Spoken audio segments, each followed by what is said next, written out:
Claude Shannon famously said, "The fundamental problem of communication is that of reproducing at one point the message selected at another point." The very world of science and research is dramatically shifting with the emergence of generative artificial intelligence. With Google's NotebookLM, as well as many other tools, are we in danger of diluting our understanding? Welcome to the Grand Challengers Podcast, a show about inspiring individuals who are stepping up to tackle the global challenges that our world is facing in their own unique ways. This is a special mini-series on Google's NotebookLM, featuring previous guests from the show and insights into the potential and perils of generative AI in science and research. Join us on not only this little experiment, but also some deeper dives into key topics we have covered on the show so far. From urban nature-based solutions, climate change, urban planning, ecology, livability, and even perspectives on AI in our urban environment as well. AI is here to stay, accessing our vast collection of human knowledge, summarizing and synthesizing it, and presenting us with generated words, images, videos, voices, and much more. So join me, Peter Marcus Bach, and my guest on today's episode, Mashael Yazdanie, on this journey as we explore whether AI is superior than humans in playing broken telephone around urban energy systems. Please enjoy.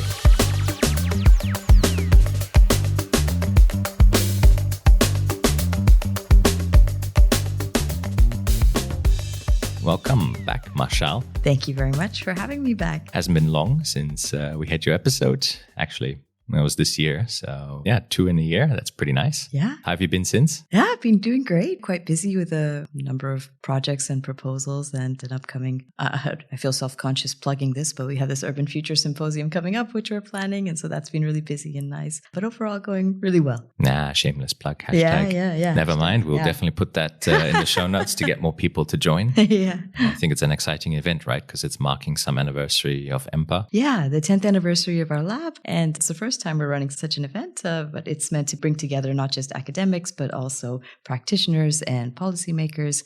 So tackling the urban challenge from many different perspectives is the idea. And especially in energy and urban areas. Yeah, exactly. Which, we've had many mini-series episodes on other topics, but I figured it's time to dive into energy a bit as well to see how well AI can explain that back to us. So listeners, welcome back to the mini-series. This is episode 8. We've had quite a few experiments already. In this series, we try to see how a large language model, namely Google's NotebookLM, built for distilling and understanding and summarizing information, Google's tool based on Gemini 2.5. I forget whether it's Flash or Pro now because AI keeps changing, but it's one of them. And yeah, very, very powerful tool that we've seen used in a number of different ways in the past 7 episodes. So yeah, in the first episode, we had it summarize a simple research paper. In the second one, we tried to go deeper with a literature review, which is much longer and has more information. And in all these cases, I should also say, it creates a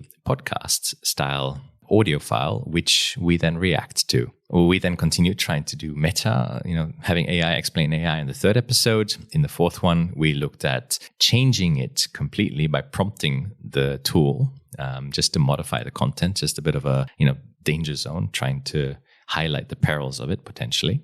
In the fifth one, we looked at languages. So lots of papers written in German and translated to English. The sixth one was a biographical piece, a spectacular failure. Well, I wouldn't say it was spectacular, but it really showed that such models still fail to capture some nuances. And then in the previous episode, we threw a lot of documents at it. You can throw about 50 sources with a few 100,000 words at the model, and it can summarize all of that into a very short, anywhere between, 5 to 20-minute podcast. Well, now you can actually select the lengths. And with all these new features, we're going to try and do yet another experiment today. So thank you for offering yourself up as the as the victim. The interested researcher.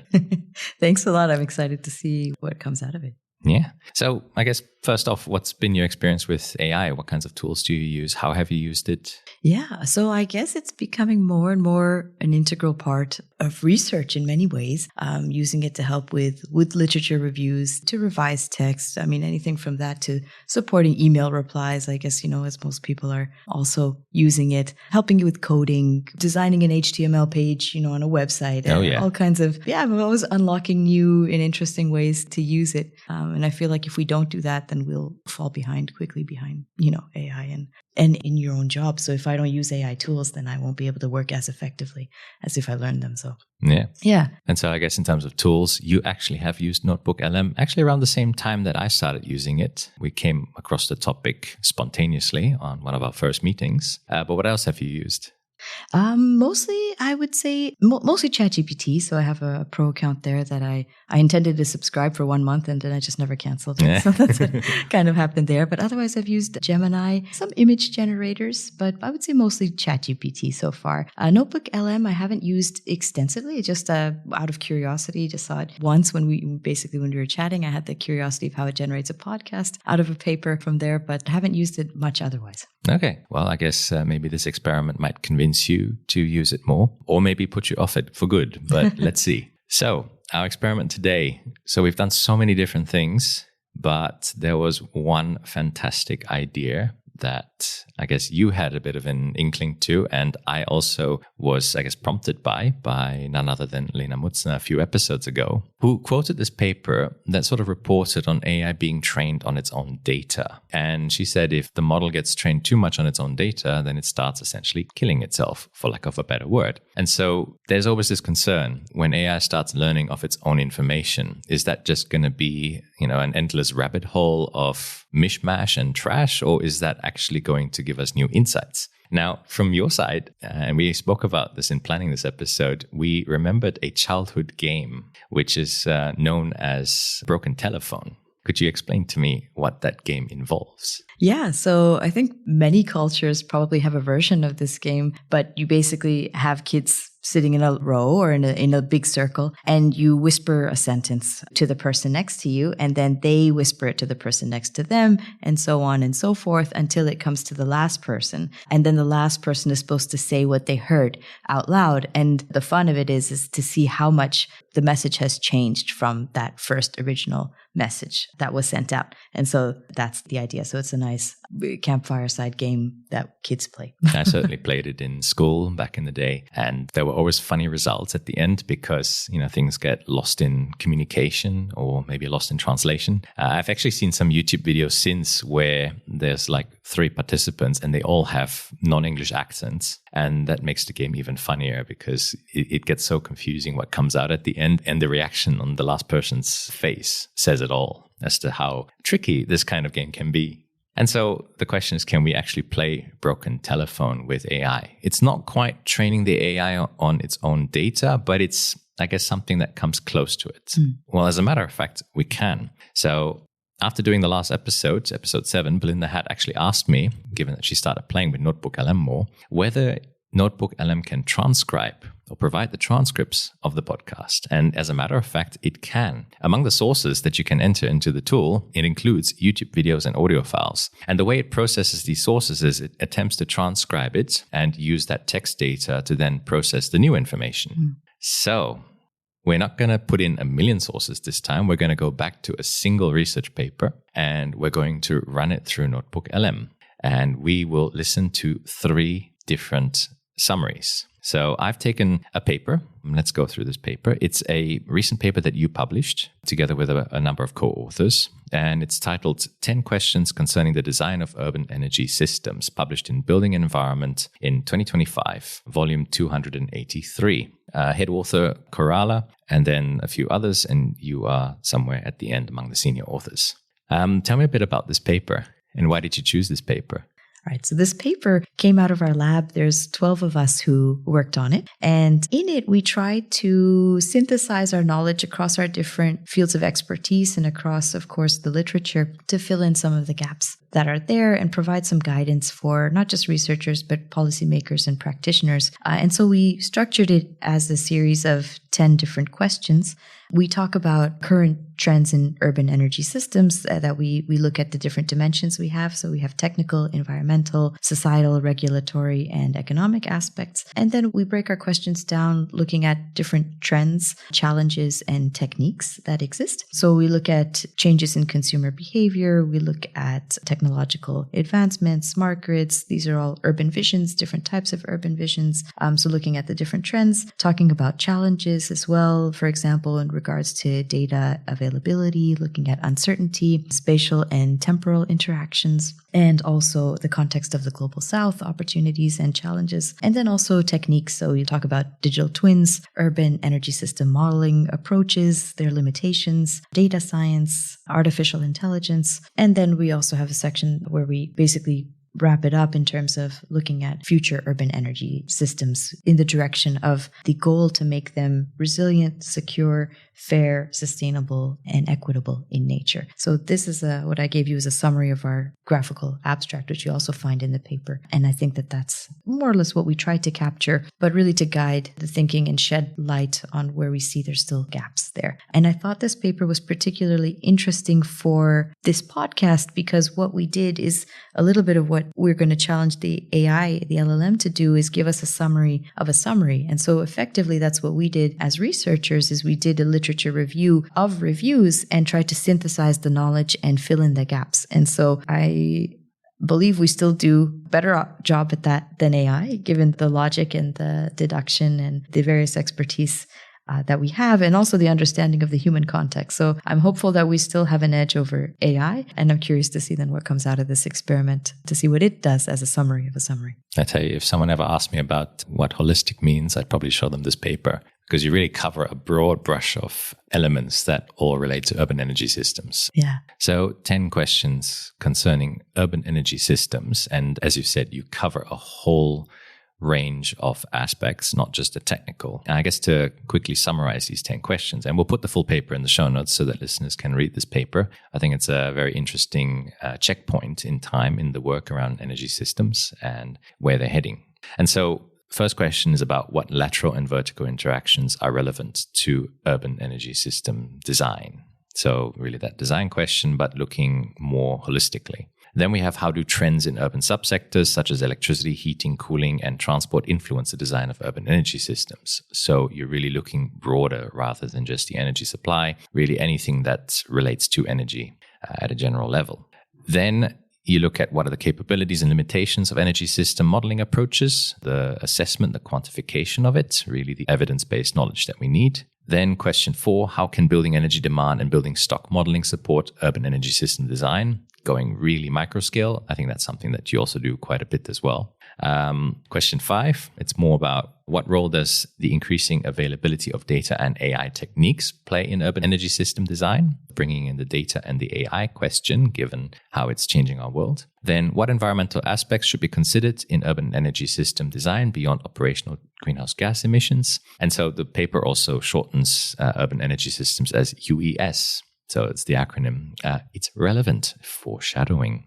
What societal governance, policy, and business model aspects are relevant for UES design? Going really into the socio-technical. How can UES design support different urban visions? Tying it into the more multidisciplinary holistic field. What factors must be taken into consideration for UES solutions in the Global South? So specific global context, especially in the Global South. And what future priorities should be addressed to ensure UES are sustainable, resilient, and capable of meeting global challenges? So what we did with this paper, we placed this paper into NotebookLM, added it as a source, and then I designed the broken telephone. And there are 2 experiments. I'll tell you about the second one afterwards. But they say, the longer the telephone chain goes, the more distorted the message gets, right? So I generated a podcast, and since we're listening to 3 summaries, I actually selected the short option. So for the first time on this show, we'll be listening to a short summary. And the summary was around 5 minutes and 51 seconds of the entire paper, which is not bad. I'm looking forward to seeing what it keeps and what it cuts out, given it's 21 pages long, this paper. Then I removed the source, so started a new session, added the audio file, and generated another short summary. So we have a version 2 generated from the initial audio of the first version. Then I just basically repeated the process. So, how long is a piece of string? How many iterations do you go through? So what I decided upon was I repeated this 20 times, figuring that on the one hand, you do have a limit of how many episodes you can generate a day with Google's NotebookLM. Apparently, it's different across accounts. I'm a bit confused by that, but maybe Google has an explanation. But nevertheless, I did 20 versions. So generate the short summary, then put it back in as the only source that it can use to generate another summary, using that new one as the source to generate yet another one. Repeat 20 times. And so we're going to listen to the first version, so the original version based on this paper, and then we're going to listen to the 20th version, which is basically generated through the daisy chain of different podcast episodes generated from the original paper. And reminder again, listeners, this paper was only present in the very first version, so NotebookLM has to work with its own summary. So do you think we're going to be seeing a complete breakdown of the information? Are we going to be seeing complete nonsense? Or will NotebookLM actually survive this process and actually give us something that we expect? So on that note, what are your expectations for, I guess, the first summary and perhaps the 20th version of it? Well, I'm a bit of an optimist generally. I imagine my hypothesis would be that it will get more diluted. So I don't think it will garble the messages, but it will dilute the information. And so I don't expect by the 20th iteration that it would be much added value. Mm-hmm. Maybe there's some optimal that the summary would be more useful for many people than they may not have time to read through the 21-page paper, but they get a 5-minute summary, which is great. And so maybe, I don't know, I'm guessing the first one will be the best quality, and then I'm expecting it to degrade and dilute, but still retain some truth or some elements of truth. That's what I'm thinking. Interesting. And I should say, we didn't prompt NotebookLM either, so it's working purely based off the information. Mm-hmm. Yeah, well, my expectation and hope, but you might be right, yours might be more realistic, is that at some point it latches onto something and goes off rails. But I don't know. Let's see what happens. So we'll listen to the first summary. Are you ready? I'm ready. So I just wanted to also then add that I'm hoping that it retains the core message of the paper itself. Its added value is synthesizing information across several domains. So that includes looking at techno-economic aspects, socio-institutional, environmental, and spatial dimensions of urban energy systems design, giving us insight as well into governance complexities, into equity concerns. So these are still domains that I think humans are better equipped to understand than AI. And so I'm curious to see if through this process it'll retain the added value of this paper as we see it. Well, because what we do is we synthesized fragmented insights across different disciplines to reflect the systemic, multi-scalar nature of UES or urban energy system challenges, and to provide a framework then to navigate this complexity and to identify then the research gaps and methodological trade-offs and the integration opportunities. So that was the purpose of the paper, actually, and the added value of the review. So I'm curious if by the 20th iteration, we retain any of that added value, or we will just have diluted messages which don't add much meaning anymore. That'll be very interesting to see also as to whether it still answers 10 questions or whether it comes down to maybe 3. But I guess let's see what happens. So are you ready? I'm ready. So let me introduce you to Martha and Stuart. Take it away. Okay, so we all know cities are these amazing hubs, right? Innovation, economic power, just full of life. Absolutely. Vibrant places. But here's something that might surprise you. They're responsible for over 70% of global carbon emissions. Huge number. It really is. So today, we're doing a deep dive into urban energy systems, UES, for short, and, well, why getting them right is just so critical for tackling climate change. And, these aren't just technical grids we're talking about, poles and wires. It's much more. More how? Well, UES are what we call complex socio-technical systems. So, introduction, I think, follows the trend we've seen in previous episodes where Stuart does all the talking and Martha just, gives comments until at some point she adds in her value. That's interesting.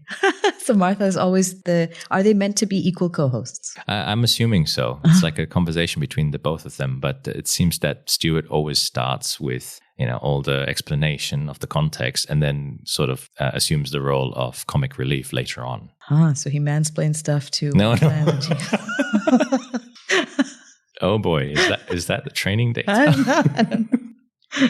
So UES, they use the acronym too, which is also not bad. We've had some very interesting uses of acronyms, some intended, some unintended in the past. So pretty good. Yeah, I don't know actually if UES is a standard acronym actually really in the field. It may not be actually. So we used it for our paper because for simplicity's sake, because we kept referring to that term, but I'm not sure actually if it's standard or not. Yeah. Well, I guess they took it from the paper. Yeah. But we've had options in the past where they tried to speak out the acronym and in others where they just name the letters. So, yeah. But otherwise, I think a good introduction so far. I mean, I like that they put it into, as I think NotebookLM is good at, into something that's relatable. Yeah. So, talking about the emissions and saying, oh, it's much more than just poles and grids, and then they throw in the complex. So I think it's a nice intro so far. Okay. Let's see how they go. That means they're this mix of tech, sure, but also people, policies, decision makers, all interacting across different levels, from like a single smart home right up to the whole city grid. Right. So our mission today is to unpack the challenges, maybe find some surprising solutions, and look at what we need to prioritize for, energy systems that are resilient, fair, and sustainable for you. Okay, so unpack complex for us. Yeah. How are these UES becoming so much more intricate? You mentioned decentralization, electrification. Yeah, exactly. We're talking lateral and vertical interactions. Is that the idea? That's a good way to put it. A key thing is how these systems connect across different sectors now. We call it sector coupling. Sector coupling. Like electricity, heating, transport. They used to be pretty separate silos now. They're all getting intertwined. Think about electric vehicles. That surge isn't just about more cars on the road. It means the energy system has to handle completely new demands. Fair.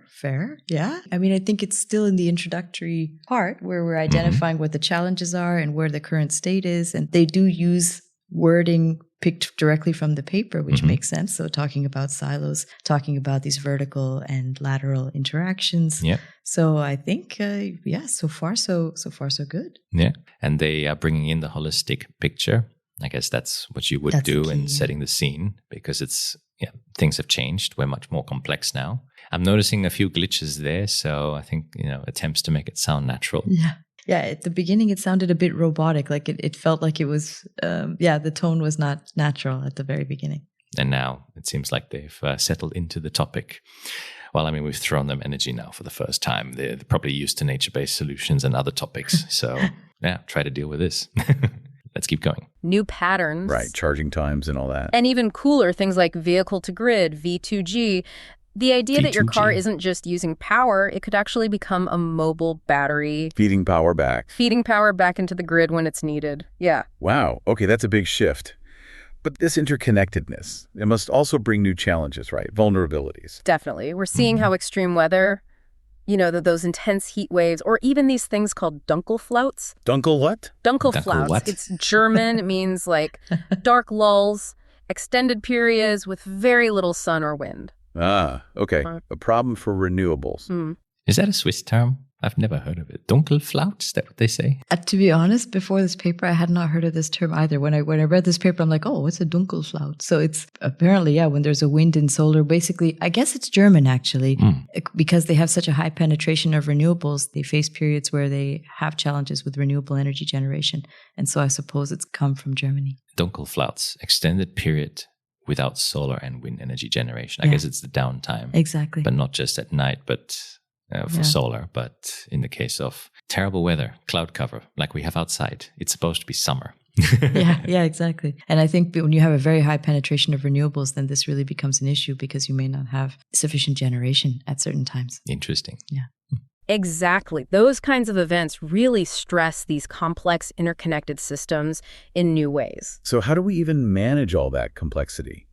And the uncertainty. You mentioned traditional tools. Right. Well, traditional energy modeling, things like linear programming, they're powerful. They're great for finding the cheapest way or the lowest emission way if you have a clear goal. All right. But they often struggle with real-world uncertainty. And crucially, they're not great at factoring in, us, human behavior. Yeah. People are messy, Is unpredictable. that humor? Yeah, tell me about it. So if the old tools aren't quite cutting it, what's changing? How do we model a living city's energy use?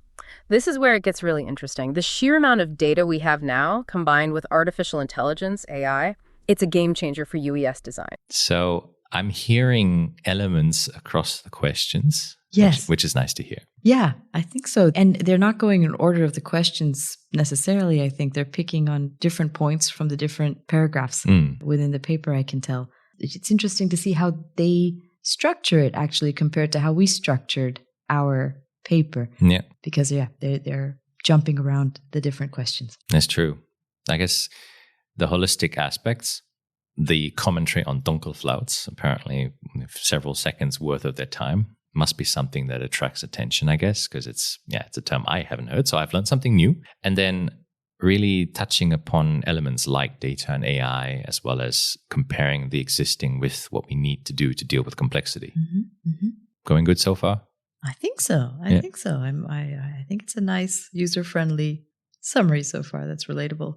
Yeah. Well, we're more than halfway through the first version already, so let's see what happens. How so? We're talking about AI predicting energy demand in real time, like with amazing accuracy. It helps prevent blackouts, reduce waste. Sort of like a crystal ball for the grid. Kind of, yeah. And then there are analogies. Digital twins. Digital twins. Yeah, basically virtual replicas of the physical energy system. Think of it as a living simulation. Okay. Urban planners can use these to test scenarios, like what happens if we add 10,000 EVs tomorrow? They can run that simulation without actually, breaking anything in the real world. Data-driven decisions. That's pretty incredible. Makes you think differently about the pipes and wires. So connecting this to the bigger picture then, designing UES isn't just engineering, is it? Not at all. It's crucial we look at environmental aspects beyond just the operational emissions, the smoke from the power plant, like embodied emissions, right? All the carbon that went into making the concrete, the steel, the solar panels in the first place. Right, the whole life cycle. Exactly. And impacts on land use, water resources. It's a much broader environmental footprint we need to consider. I feel like Martha's drank too much caffeine. Yeah, she is excited. It's an exciting she's just paper. Going on about it. I mean, the paper is definitely exciting, but I've noticed also that it seems like they've sped up the speed at which they talk. So I'm not sure if that's trying to simulate the natural feeling or if that's just NotebookLM trying to crunch information down into a short summary. Yeah, could be, because there is a lot of information there, and I can already pick up on some aspects that haven't been touched on yet in their discussion. I'm curious to see if they'll come in. Okay, we'll see whether they've covered it once we finish this. So yes, Martha, let's see what else you have to say. And then there's the people side too. You mentioned socio-technical. Absolutely critical, getting the societal, governance, policy, and business model aspects right. So things like public acceptance, making sure people are okay with new wind turbines or... Yes, that. And ensuring energy equity, making sure everyone has access to affordable, reliable energy, not just certain neighborhoods. That seems really important. It is. And we're seeing new business models emerge, like energy as a service. Instead of just buying kilowatt hours, maybe you pay for a guaranteed level of comfort or light. Huh. Interesting. And this wider view is so relevant in the global south. How does it play out differently there? Well, many low and middle income countries face huge challenges, energy poverty, climate migration hitting them hard. But there are also these amazing opportunities for leapfrogging. Leapfrogging. Skipping the old stuff. Pretty much. Skipping the big, clunky, centralized fossil fuel infrastructure that richer countries built. They might go straight to local off-grid solar or adopt electric buses really quickly. They can become leaders. So innovation isn't just happening in the usual places. Not at all. Okay. Oh, wow. Okay, they're overexcited. I do like that they picked up on, in the Global South context, the positive aspects as well, because that was actually the question I worked on, is the one I authored, is question 9. So that's the one I know most intimately, actually. And so there I was curious to see if they would pick up on the positives as well, because we so readily point out challenges in the Global South, but tend not to focus on where there are learning opportunities even for the Global North. And so it's nice to hear them pick up on the leapfrogging and not just the problems. I think Stuart was very overexcited there. Leapfrogging. Yeah. It's a catchy term. It is a very catchy term. It is a very important term because, as you said, countries that have a long way to go to get to where other countries are, it's actually a myth to think that it's a long journey. Leapfrogging is actually a viable way of advancing or transitioning urban infrastructure systems, not just energy, but also water, to get to a state of heighten sustainability, resilience, and also, as they said, quality of life. Yeah, totally. I think especially we see examples in Brazil related to biofuels, in Africa related to the rollout of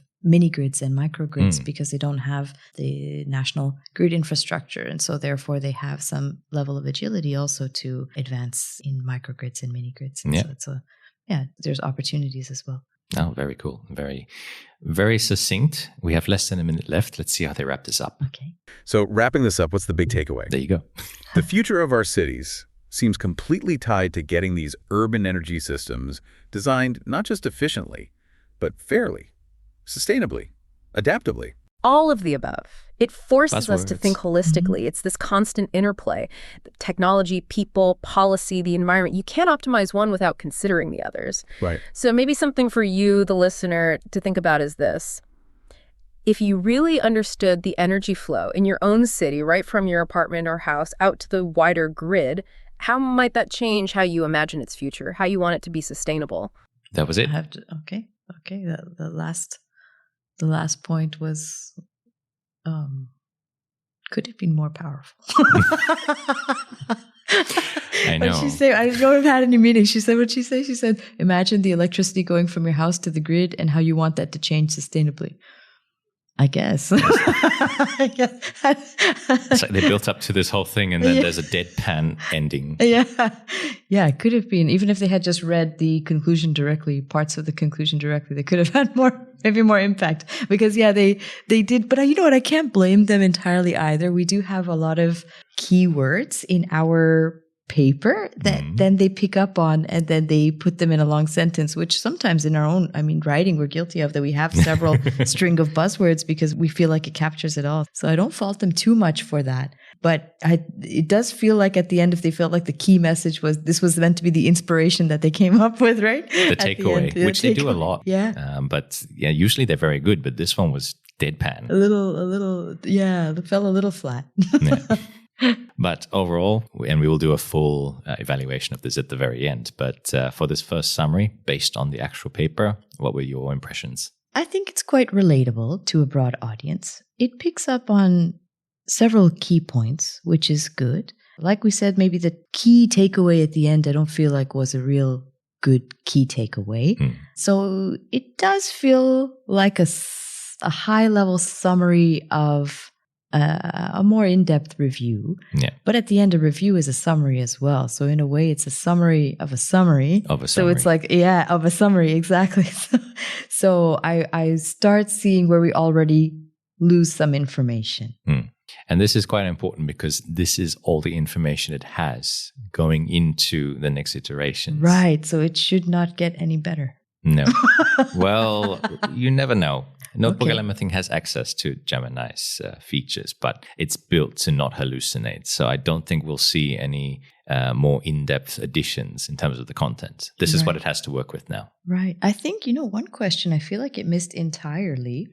I think it didn't cover question 4 particularly well on how can building energy demand and building stock modeling support UES design. So there was a lot of the technical details of the modeling, it's missed. And I think maybe it's done that because it's trying to make a podcast that's relatable to a broad audience. But because it's missed that, I don't see how it can recover from that in the future. Was that your part as well?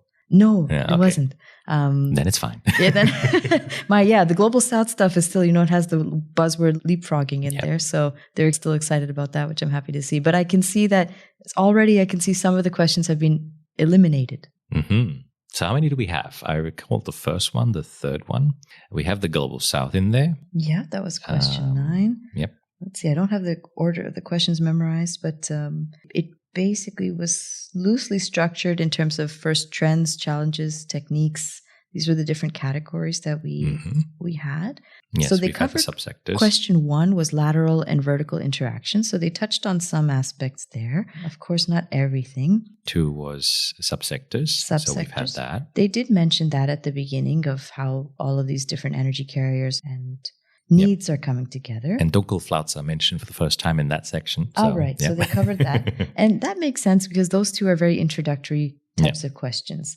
Then I think also question 3, it skims over, which are capabilities and limitations of energy system modeling approaches. But it covered that to a certain extent. To a little it bit, was right? mentioned. 4, it They seems to have missed. mentioned LP, 4, I don't think it went into much. Building stock, energy demand. Yeah, question 3, the one on energy system modeling approaches, that's also something that maybe because I have expertise in this area, I can also see that it's missed several aspects there. Question 4, it totally missed. Question 5 was covered. That's the data and AI. Oh, yeah, it did mention this, so it gave a shout out to itself. Yeah, we've had mention of greenhouse gas emissions and environmental aspects. Again, maybe skimming, but I think 6 and 7 were covered because societal governance and policy stuff they were mentioned.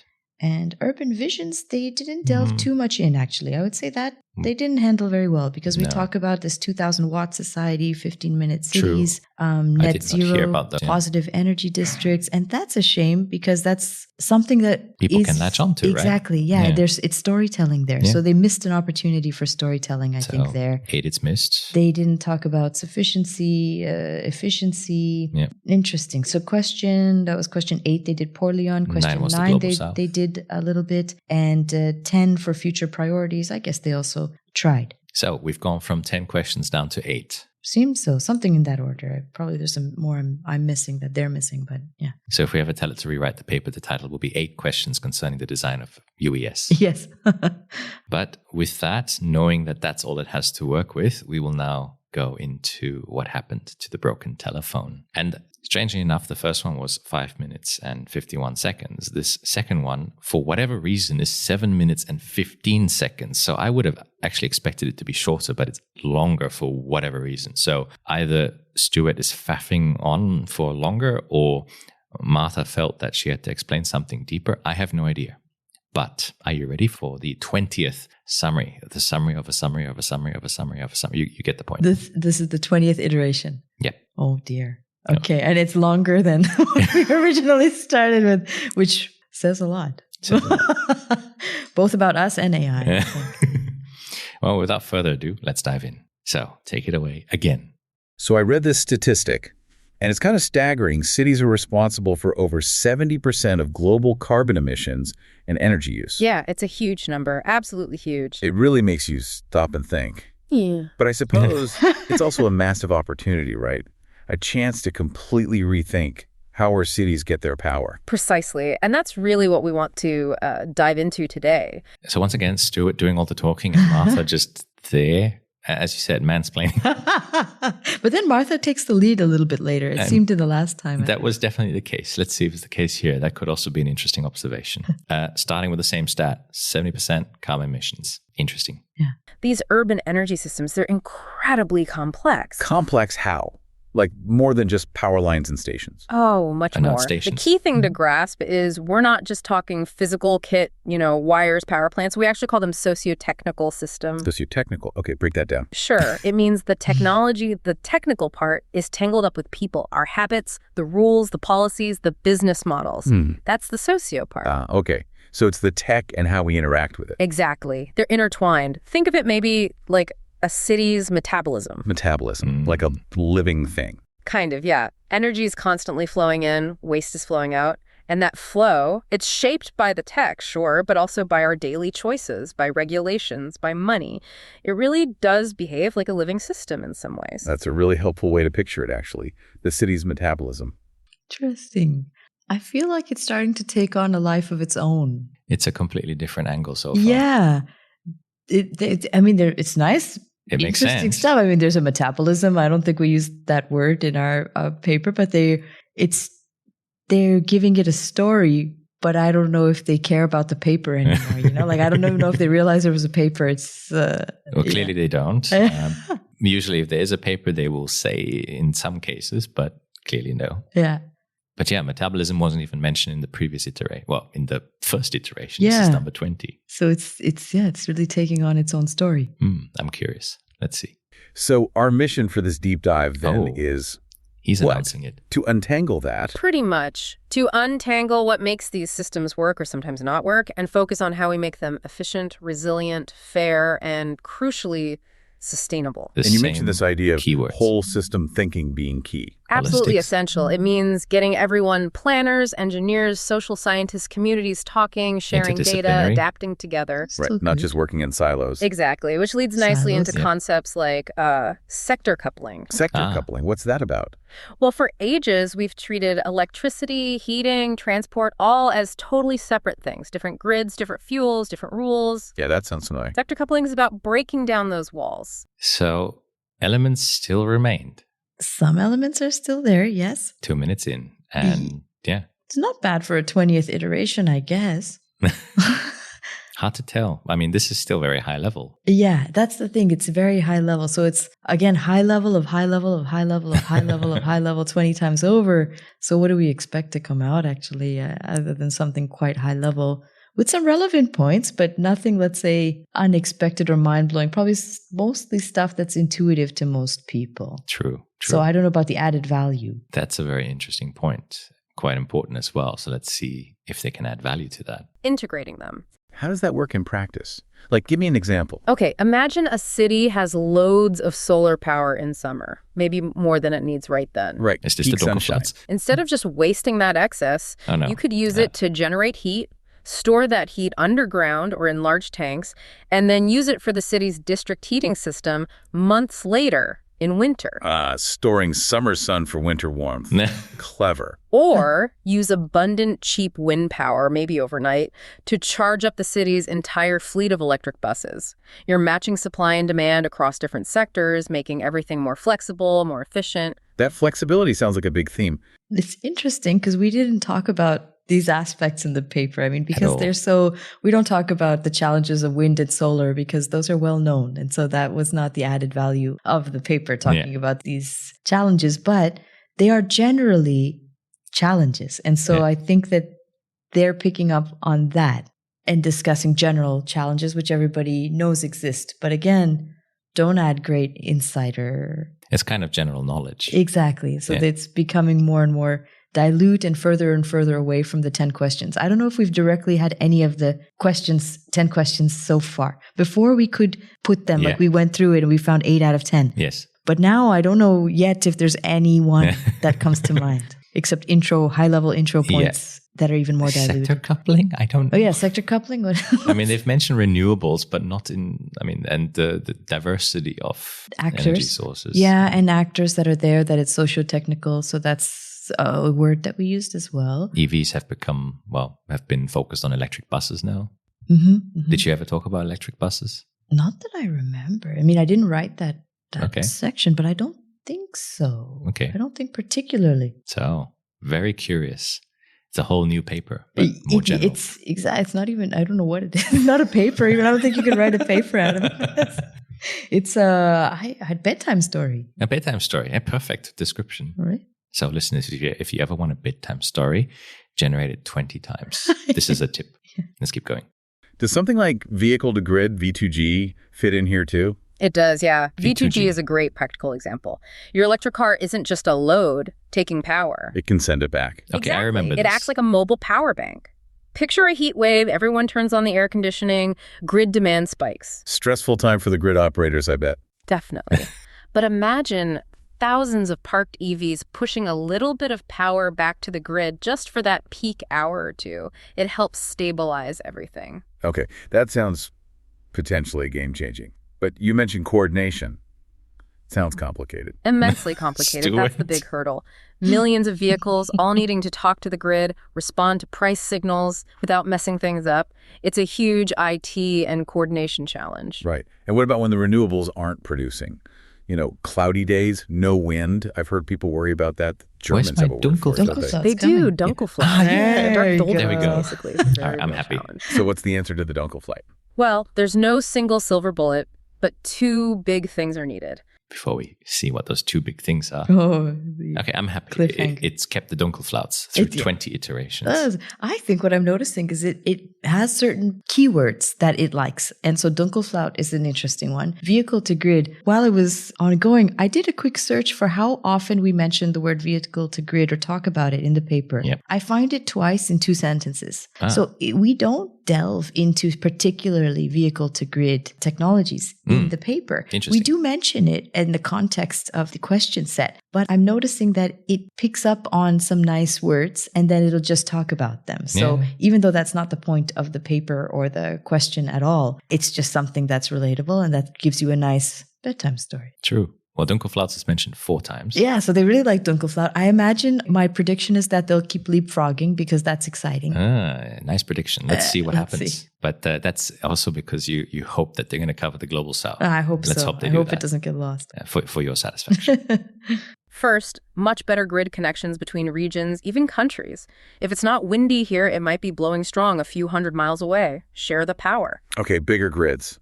Makes sense. What's the second thing? Storage.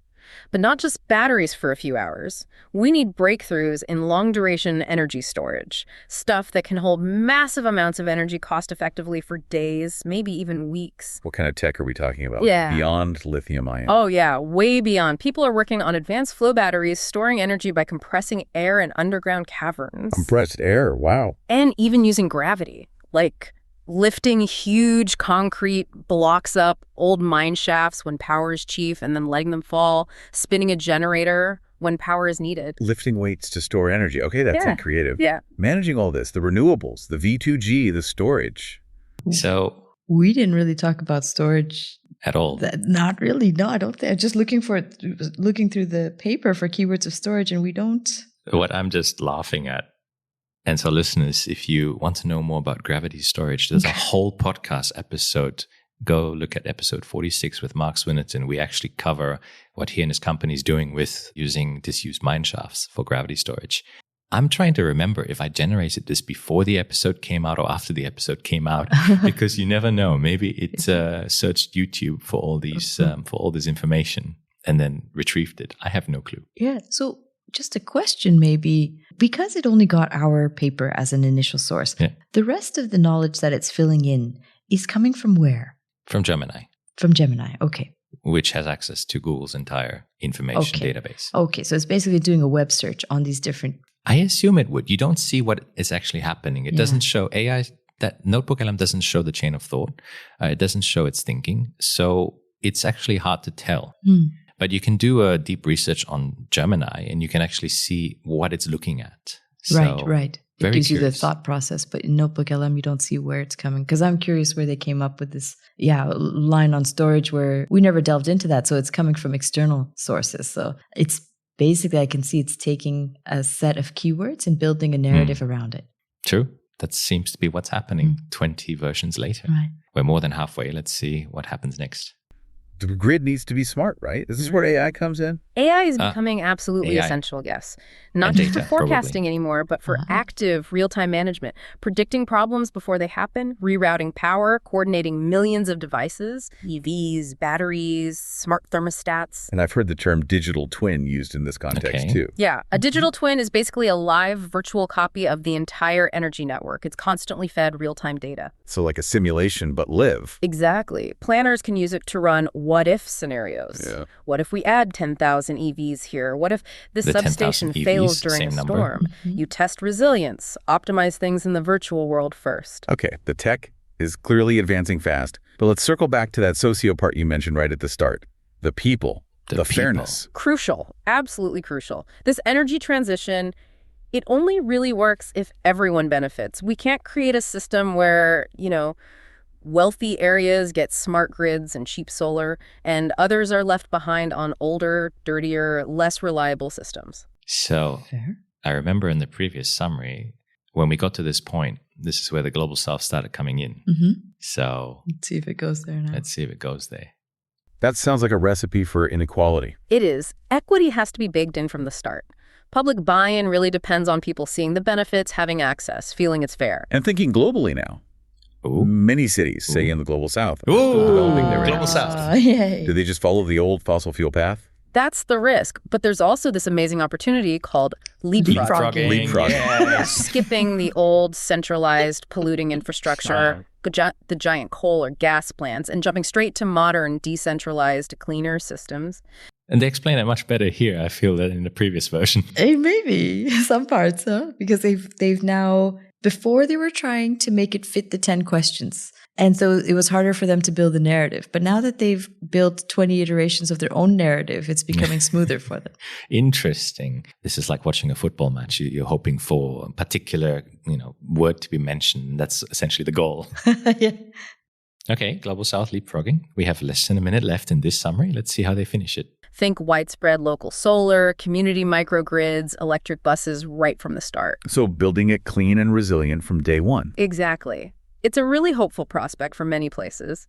Ultimately, the future livability of our cities really hinges on getting these energy systems right. Efficient, resilient, fair, adaptive. It all comes back to that whole system thinking again, doesn't it? Yeah. The tech, the policy, the money, the people. It does, understanding that whole interconnected puzzle. It's fascinating. So, a final thought for everyone listening.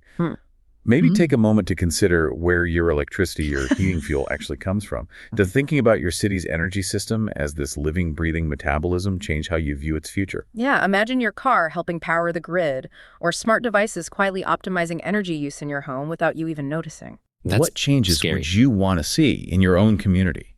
What does a truly sustainable, resilient, and importantly, fair energy system look like right where you live? Definitely something worth thinking about. Was that a better It conclusion? was a better takeaway than the first round. I mean, not that it's mind-blowing, but better. What do you think? Definitely much more actionable. Yeah. And not as abrupt. Yeah, more natural. Again. Better conclusion. Okay, they had 7 minutes for this one, or 7 and a bit. Yeah. So I guess it's to be expected. Right. But impressions, 20 iterations later?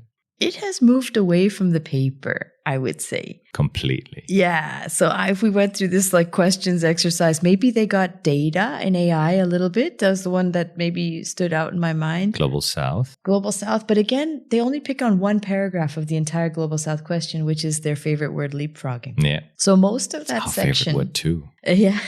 Most of that section is focused on challenges, but now they've skimmed over all the challenges and just said there's challenges, but leapfrogging is great. So they seem to have picked favorites, which I think is based around key buzzwords, trending words, unusual words, Dunkelflaut and vehicle to grid and storage. If they found the word storage somewhere, they just ran with all kinds of fancy storage. Global South, leapfrogging. Out of curiosity, are we doing another 20 iterations of this? Do we have another version? Yes, thanks for leading me in, and this wasn't planned at all.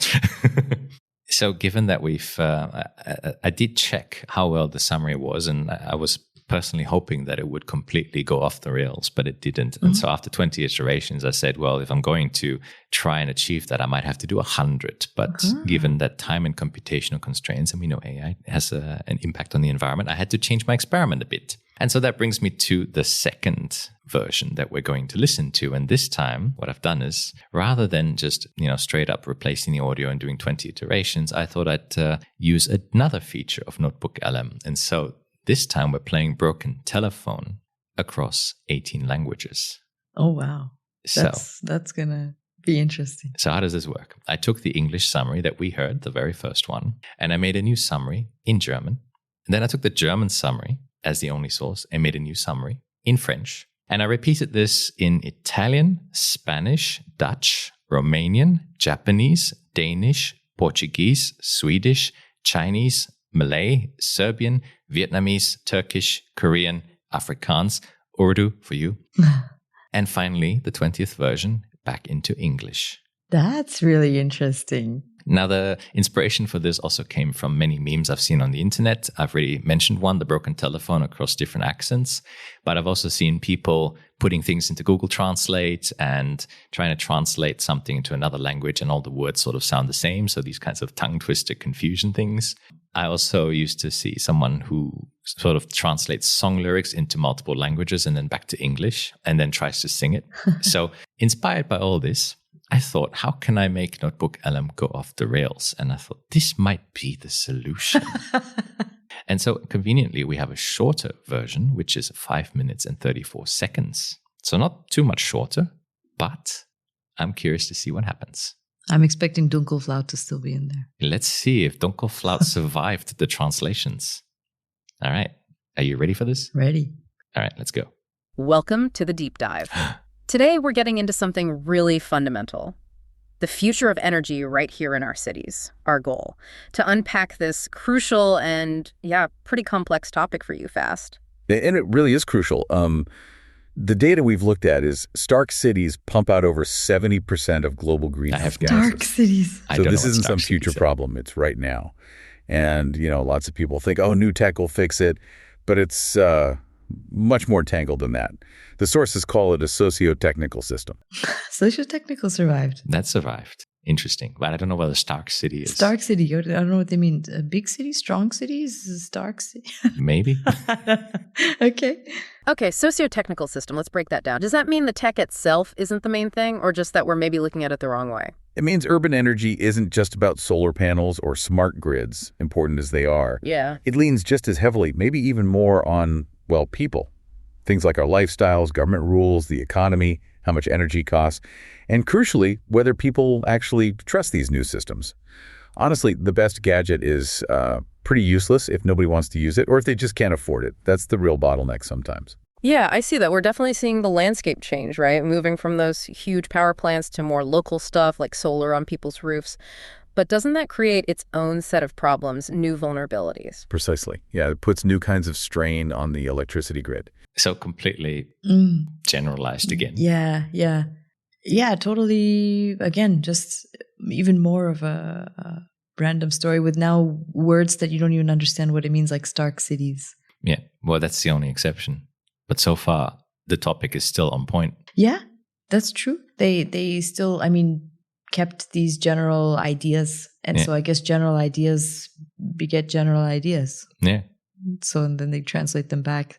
So even across 18 languages. Yeah. Not bad. Not bad.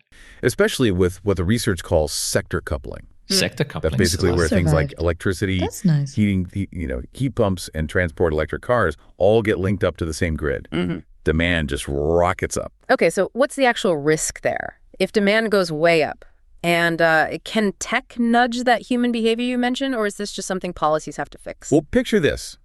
It's freezing cold one evening. Everyone's heat pump is blasting, and they plug in their EVs to charge. It's like a massive simultaneous power draw, a combined peak demand. It could totally overload the local grid. And that spike. It's driven by when people decide to do things. You can't just, manage that perfectly with an app. It's human habit. That's probably the most visual and engaging example I've heard. Yeah. Again, it's taken on a life of its own. So it's not particularly what the paper is about, but it's a narrative that's interesting and that they've built. And as they were speaking, I was thinking about, we briefly spoke about it when we met last, that I'm wondering if this translation, that it doesn't really matter which language it is, because AI, when it speaks to itself, uses its own language, let's say. And so we were talking about this. I forget the details of the example, but we were mentioning that they had a case where AI was talking to AI back and forth, back and forth, back and forth. And then eventually it created its own language to speak to itself, which it found more efficient. Interesting. And I'm wondering if through this translation process across 20 languages, maybe it's not that important for it which language it is, the same way that it is for the human mind to process information and translate it. It's just a thought. I don't know really what's happening at the back end, but I have some info on this, which I'll provide after the summary. All right. And let's keep going. Right. That makes total sense. So looking for solutions, we saw this thing called V2G, vehicle to grid. The idea that electric cars could feed power back to the grid, not just take it.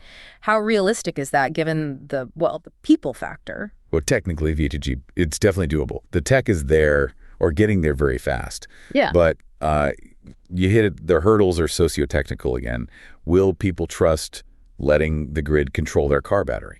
Will they be absolutely sure the car is charged when they need it? What about battery wear and tear? And, is the money right? Are there real incentives for car owners? It comes down to trust, convenience, and cash. Okay. Sticking with grid challenges, the sources also mentioned a Dunkelflaut. Oh, yes, Dunkelflaut. Yes, Dunkelflaut. It literally means dark doldrums. It's when you have extended periods with little sun and little wind. And obviously, if you're banking heavily on solar and wind, that's a major headache. Smart solutions are being developed, though. Things like much better forecasting, using AI and big data analytics. And also this concept of digital twins. And digital twins. Right. Sounds interesting, like a simulation. Exactly. It's essentially a super detailed virtual replica of a city's energy system.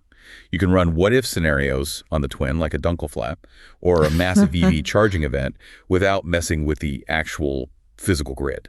Test solutions safely. I'm happy. It's actually, I was just thinking that if you told me this was the 40th iteration of the English version, I would believe you too. Yeah. You know, I mean, it's general. It's taken on a life of its own. There are buzzwords that it loves and it sticks to. I think Dunkelflaut is just such an odd word in most languages that it probably just kept the word as is between the language translations. It's possible, yeah. And so it just always keeps Dunkelflaut because it doesn't translate that to anything else. But interesting. But yeah, it's still also very generic, but it works. So I've got my keywords. Let's see if you get yours. Leapfrogging. And Global South. And Global South. Let's go. Makes sense. Okay, moving beyond just keeping the lights on, the research also stressed looking at the bigger picture, environmental and social impacts, life cycle assessment. Right, LCA. This is critical. It means looking at the entire environmental footprint from digging the raw materials out of the ground, making the thing, using it, and then disposing of it, cradle to grave. So not just whether a solar panel is clean while it's operating, but the impact of making it and what happens to it afterwards. And this ties directly into energy justice. We have to ask, who benefits from this transition? And importantly, who bears the costs or the burdens? Think about mining for battery minerals or where old solar panels end up. Is it fair? Does it disproportionately hit poorer communities or certain regions? The transition has to be equitable. That's a really crucial dimension. Nice. They're getting there. Nice. But these are things I haven't heard before in other summaries. They're just taking the context and finding what the challenges are around it. And so they're like, hey, materials, what are the challenges with materials? And there's mining and equity and justice. And so they're just going with it, building the narrative around one idea of we need to install an energy system. Where does it come from? Which is impressive. But let's see, we have about a minute left, well, maybe a bit over, but they haven't mentioned Global South or leapfrogging yet. Come on, let's go. We also saw mention of new business approaches like energy as a service or EASE. Okay. Yeah, EASE is a fascinating shift. Instead of buying units of energy like kilowatt hours, you pay for the outcome, say a guaranteed comfortable temperature in your house. It flips the incentive, right? The provider makes more money if they deliver that service using less energy. So they're pushed towards efficiency. And briefly, there's also leapfrogging, the chance for developing nations to maybe skip the old dirty centralized energy systems and go straight to cleaner, smarter distributed ones. So pulling it all together, it sounds like the future of city energy isn't just about finding the next cool gadget. It's this really intricate puzzle involving tech, society, everything. Absolutely. It's a socio-technical puzzle. But no Global South. They said developing nations or countries, something like that. So they lost the word Global South because maybe that doesn't exist when you translate across 20 languages. It's possible. Right? So that's you see the concept is there, but developing countries is still more used, I think. Interesting. Yeah, good catch. Let's see how they wrap this up. You need the tech, yes. Right. But you equally need the right policies, the right economics, and critically, people's behavior, their trust, their willingness to participate. It's got to be sustainable and fair. So here's something to think about. Okay. Imagine if your smart meter didn't just show how much power you use, but where it was coming from right now, like from your neighbor's solar roof or a parked EV down the street, or maybe that big offshore wind farm. Would knowing that actually change how or when you use electricity? Or maybe ask yourself this. For your city, what matters most?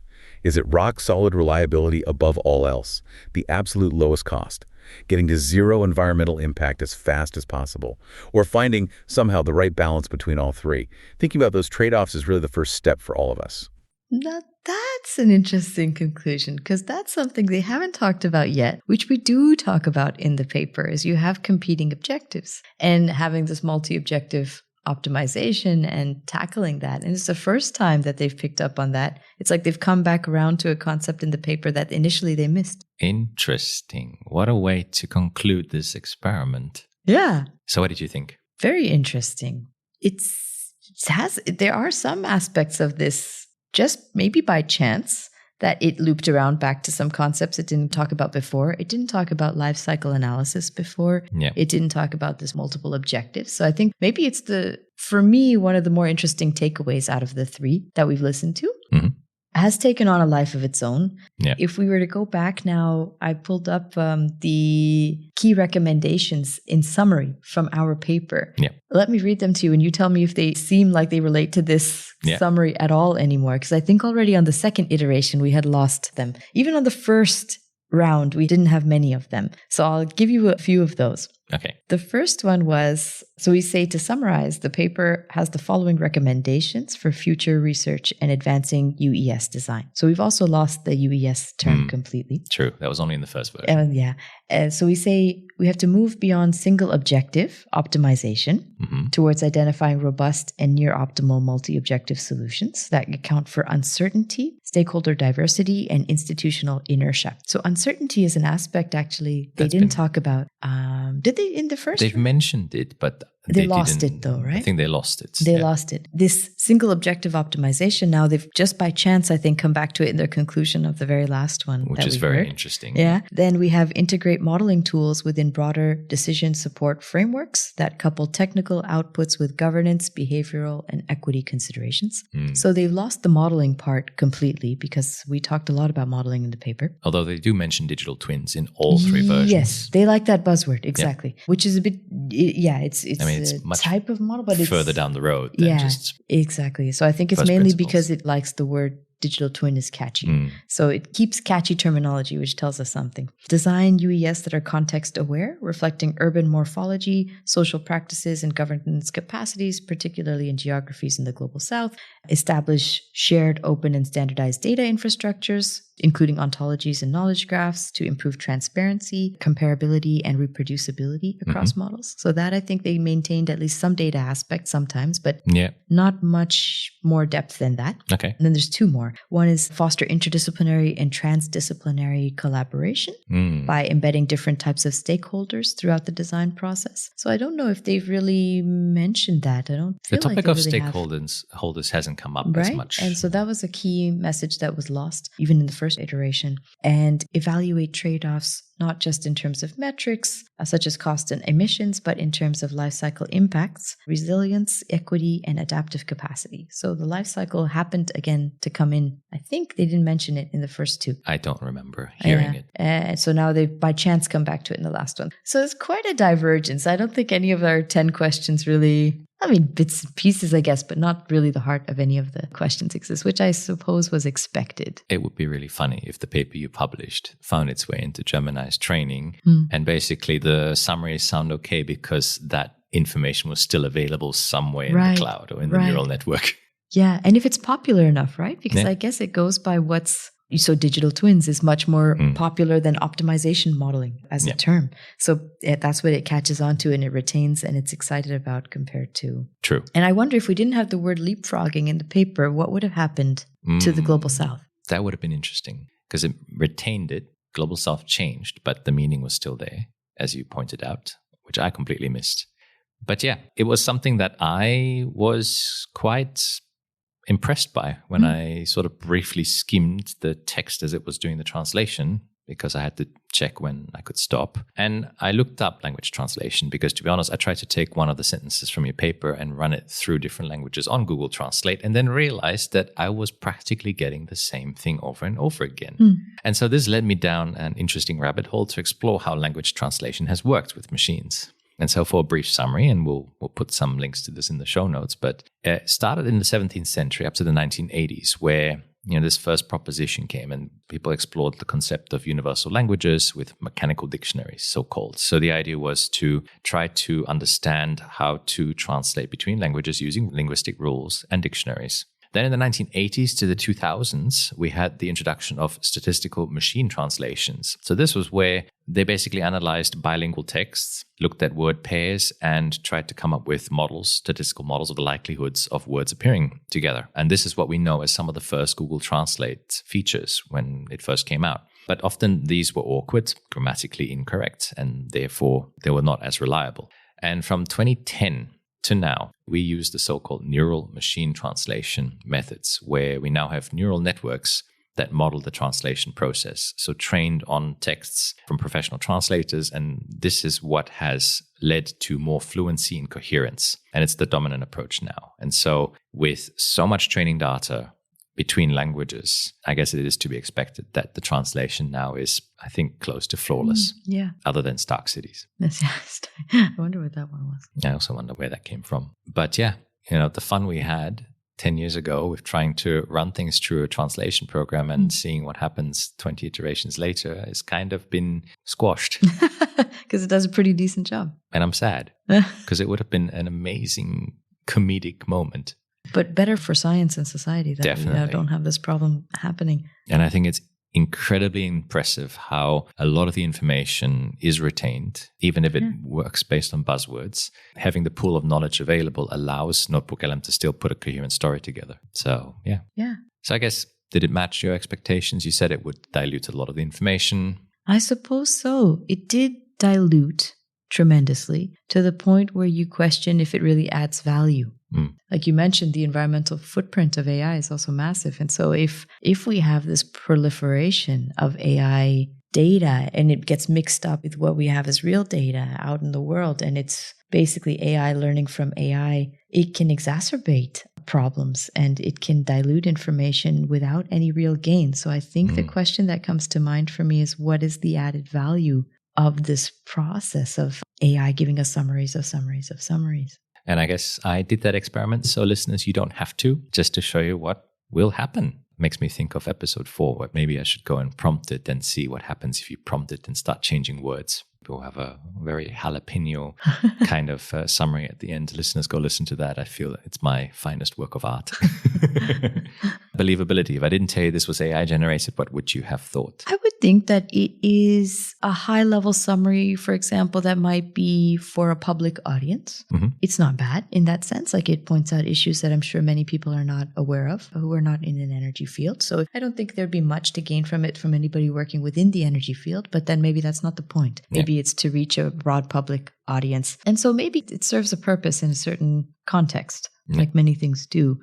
My worry is what it perhaps means for science as a whole, because now this is maybe more deeper into one of the challenges that I saw. I read an article recently in The Guardian, and it was titled, "Scientific Publishing Needs Urgent Reform to Retain Trust in the Research Process." And they were talking about the challenge that AI is potentially going to exacerbate an existing issue in science, which is that because of the pressure on researchers to publish and the existing publishing model that we have, which is for profit, it is in the interest of both the publishers and the researchers to quickly churn out as much as they can from the research side for them to establish their careers, and from the publisher side just to make money. And so this has inherently, maybe that's a whole other episode, is talking about this as a problem, but AI has an interesting role to play in this for both, let's say, good and evil, because if researchers are using AI to help them churn out more papers, AI is being used to review those papers. And then in turn, AI is reading those papers to write more papers. Not to mention, another recent publication, which is now going viral on LinkedIn, is how researchers are sneaking in prompts into their manuscripts. Oh, right. A technique known as prompt injection, where they basically write it in small text with white color so that the human eye doesn't spot it. But essentially it says, ignore all previous instructions for reviewers who end up using AI, and basically tell the AI to give it glowing reviews and helping the paper get accepted quickly. Right, exactly. And so it's like a cat and mouse game between humans and AI. But at the end of the day, that AI may create this self-reinforcing loop that holds no real value. And so it would also erode trust in science further than where we are at today. And in this article, they say can void scientific inquiry of meaning. True. And so I think that that's something that came to my mind through this exercise is, how does this translate to the real world? And as NotebookLM's database becomes eventually all academic literature, as it's fed by itself, for itself, are we going to end up with a dilution of knowledge and end up in a place where we lack meaning? So that's, for me, I'm curious to see where we go. And then, either it exacerbates our current problems. Maybe in the best case, it pushes us to change them. But it could be a catalyst also in a negative direction. And that would also then demand some kind of reform. I don't know how ready we are for that, because it also gets researchers into trouble and it becomes a competition between researchers and AI, which for the moment we're still winning. But I don't know, in 10 years, I couldn't tell you if that's going to be the case. Even in 5 years, I don't know. I think it's progressing so quickly that even in 5 years, we have no clue what to expect. Exactly. So, but what would you like to see in future for AI? Of course, I would like to see it being used as a force to support humanity. I mean, to make our processes more efficient, more effective, We, though, are, as the stewards of this technology, have to decide how best to use it. And it can't be used prolifically everywhere. Also for environmental reasons at the moment because of the massive energy demand from it. Which sectors get to use it? And implementing a philosophy of sufficiency in AI, I would say, is important. So we can use AI for certain tasks. I think particularly in the medical field, it can save millions of lives potentially by screening, by helping with diagnostics. So there's real applications where it can support humanity. And then there's other applications where if we are introducing it into a system that is not optimal to begin with, like our scientific publishing for profit models, then it can exacerbate the issue and it's a complete waste of resources to do so, and a dilution maybe of knowledge in that domain. So my hope is that we get smart enough to guide AI to be useful for us in meaningful ways and ways that add value to our existence and not just be a tool that we use everywhere for everything, and use it therefore irresponsibly. And I feel that is a very powerful message that we can use to conclude today's experiment in this episode. So with that, I'd like to thank you very much, Mashael, for coming onto the show again and doing this experiment with me. And also just the very interesting discussion we have around the details and the value add of using such tools for research, for distilling knowledge, and what that actually means in the big picture. Thanks a lot for having me. And thank you very much, listeners, for tuning into this mini-series. And if you want to know more about NotebookLM and the experiment, you can check out the show notes. And thank you very much as well for joining us also on the regular episodes of the Grand Challenges podcast. See you next time.